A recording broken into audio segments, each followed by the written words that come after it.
洋服でもバットでも次の日には完売。完売。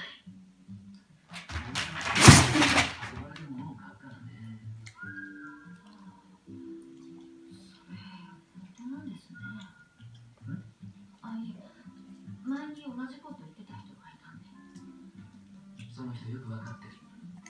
一流メゾンでもセレブに自社製品を出せるのは広報の大事な仕事だって言うよ。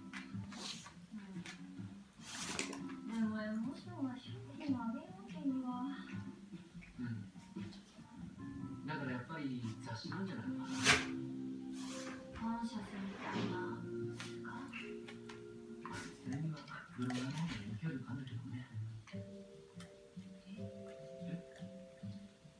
あ、いや。